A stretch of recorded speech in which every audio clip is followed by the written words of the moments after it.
World-made men. History shapes a persona about which stories are told.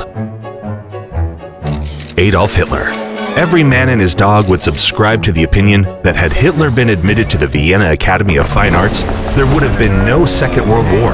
It's difficult to argue with that. After all, before the very beginning of the First World War, Hitler worked as an artist. He had been painting and selling very successfully, while also drawing all kinds of advertising announcements. He did indeed have talent. He penned some prose, composed music, and perfectly spoke French and English, while hating both to the core. An artistic creator, or was he? All of that was coupled with his imbalanced psyche may bring about megalomania. Seems like Hitler developed this just as the psychics do.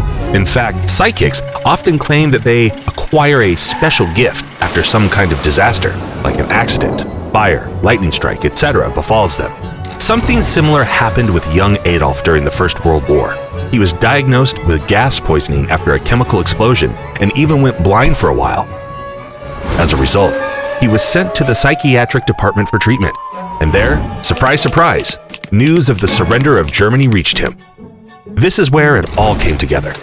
He quite literally started seeing things anew, got cured from his temporary blindness and acquired inner vision. He saw himself as a messiah, called upon to rescue Germany and make it great again.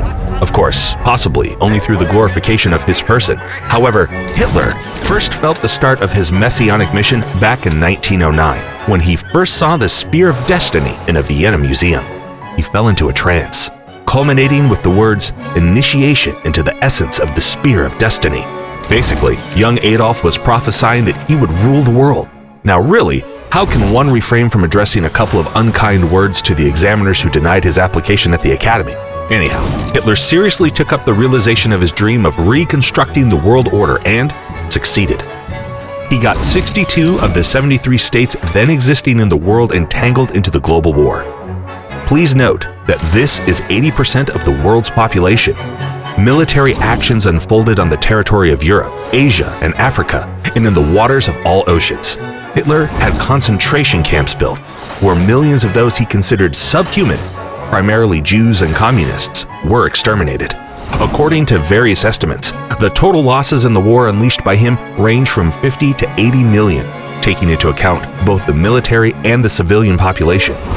The paradox is that the Jews and communists who suffered the most from Nazis were also the most successful ones after the war.